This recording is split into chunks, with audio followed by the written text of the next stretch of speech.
Well, hey there, everybody. It's, who am I again? It is El Topo here. The reason that you turn your computer on. This morning, I just wanted to tell you guys what happened to me. This morning around, well, I say this morning, but it was around 11:30, because, you know, I'm a fucking rock star and everything, and that's morning to me. I went and got breakfast at my favorite spot. If you don't know me, I'm a creature of habit, and I do the same things week in and week out, and if I don't, I get real anxious. So I go to this greasy spoon called Frank's Diner, which I absolutely love. So if you're ever in the area, go to Frank's Diner. It's off of Route 1 and the intersection of Route 1 and 175 in Jessup, Maryland. Great food. Wonderful chip beef and biscuits.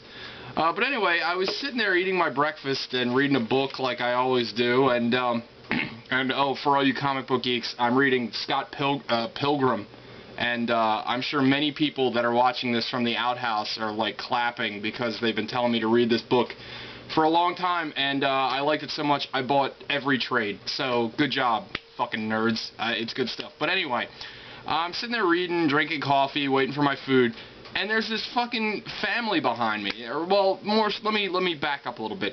I hear this fucking iPod or Walkman or whatever just blasting music, and I mean it's loud and like you can hear it. Like I'm sitting, you know, back to back to this sound, and I could just hear the whole fucking thing. It was like, you know, it was like there was a small speaker attached to my fucking neck, and I was listening to like the sounds of the Warped Tour 2009. So literally, I kind of feel like taking the fork that's on my table and stabbing it directly into my face to kill the sounds of whiny emo fake hardcore punk bullshit or whatever the hell that is. But anyway, let me calm down for a second. The reason I'm talking about this is, so this kid's blasting his iPod or whatever. It's annoying, but okay, whatever. If he was by himself, that's one thing. But he's sitting there with his entire family, the mother, the father, and the sister. So 4 people in a little booth, and they're all like having their Sunday, you know, family out breakfast, I guess. And this asshole's got his fucking iPod on, just blasting it hardcore. What the hell? Like, what if, like, if I did that to my parents, like, they would be like, what the fuck are you doing? Like, not for nothing, I love my music loud, I do. But there's a time and a place. It's kind of fucking rude to sit there at a table with people and blast your fucking music. Then, to top it all off, he still has conversations with people, or at least attempts to, but he talks really fucking loud. Because he's got his fucking iPod on, and it's blasting, you know, My Favorite Dick Sucker, or whatever the newest emo core band is. I mean, kids nowadays are fucking just awful. Awful people. I'm so scared of the future. And no, I'm not scared of the future because of the, you know, the eventual liver failure or cancer, lung cancer that I'll get. I mean, sure enough, that's bound to happen. But kids nowadays are just fucking rude. They wear, like I said before, they wear their pants so their entire asshole and taint hang out. They go out to breakfast with their family and blast their iPods listening to their terrible, terrible music. And then he was like drumming along, you know, to the fucking beat. I'm trying to eat fucking breakfast here. I can't enjoy my eggs while fucking, you know, My Chemical Romance behind me is fucking just blaring it out like there's no tomorrow. I mean, that's rude, right? You're trying to eat dinner, your dinner as a family, and you got your asshole son fucking blaring his music? I don't know, I thought it was a little disrespectful. Now, coming from me, I'm sure that sounds a little funny, but believe it or not, I feel that I have tact in public, I do. But then, after breakfast, then I had real cause for concern, because I got home and I found this flyer, and I'll try to show it to you guys here. And the flyer says, "How can you survive the end of the world?" The end of the world? Jesus fucking Christ, the end of the world? I just had breakfast. It's early in the morning. I just had my coffee. But how can I survive the end of the world? That is a difficult question to answer. I don't know if I can survive the end of the world. I mean, if something like the world could end, how could a meager person such as myself possibly hold off Armageddon? I don't know that I can. I mean, I'm a powerful person, clearly. I mean, you know. over 1,000 views on YouTube. But I don't know. But then I read on, and it says that I'm warmly invited to come and listen to the answer. Well, thank God, right? So it turns out this is some kind of Jehovah Witness flyer, and the weird thing is I'm gonna break my internet anonymity, and I live in Columbia, Maryland. It's a suburb of Baltimore, Maryland. But this it's for a service that's happening in Reading, Pennsylvania. I'm not exactly sure how far that is, but I'm pretty sure that Reading is a suburb of Philadelphia, and Philadelphia is a good 3-hour drive from here. But I guess if it's the end of the world, then I guess an $80 gas trip won't be that big a deal.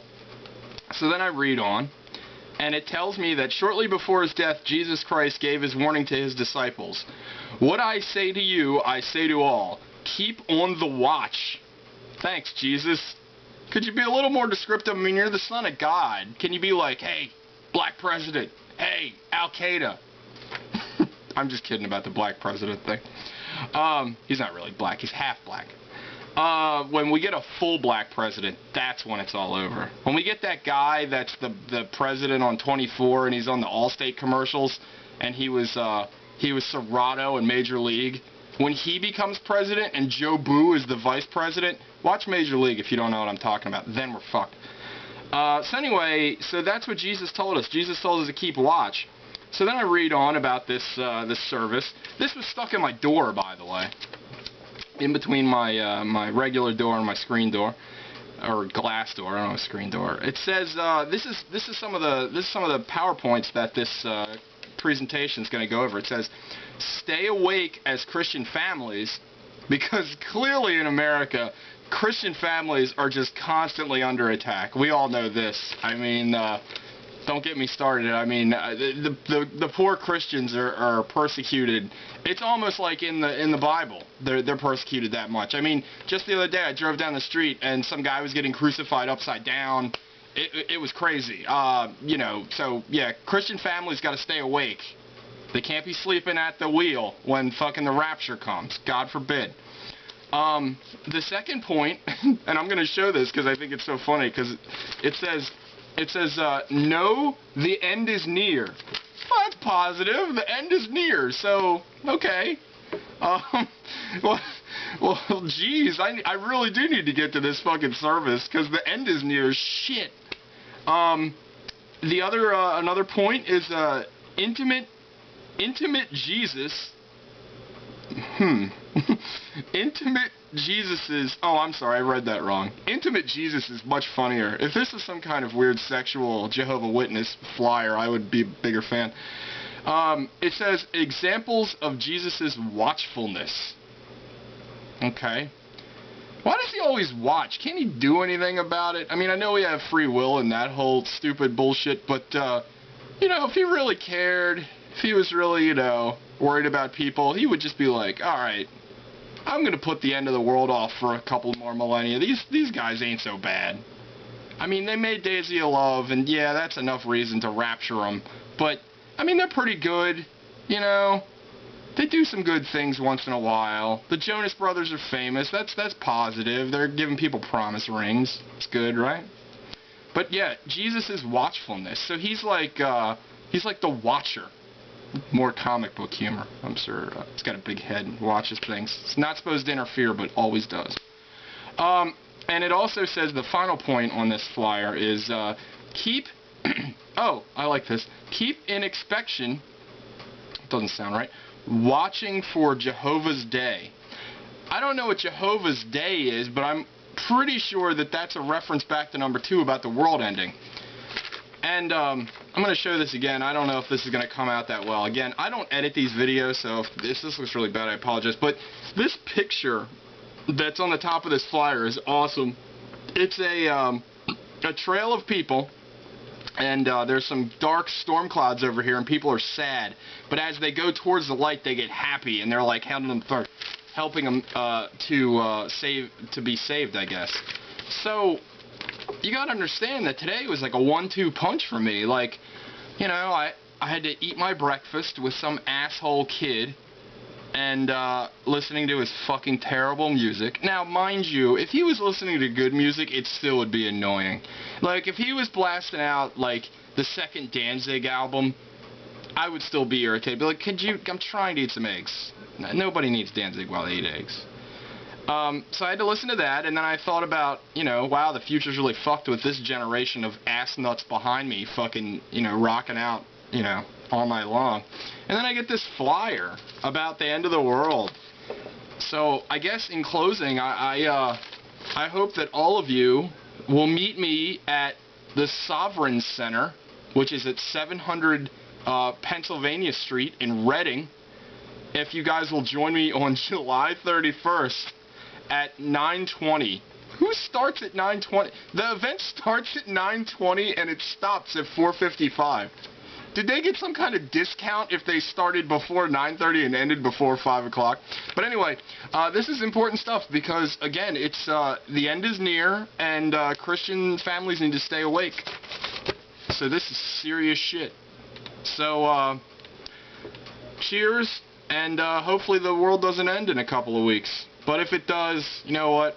All the fun people will be in hell. Cheers.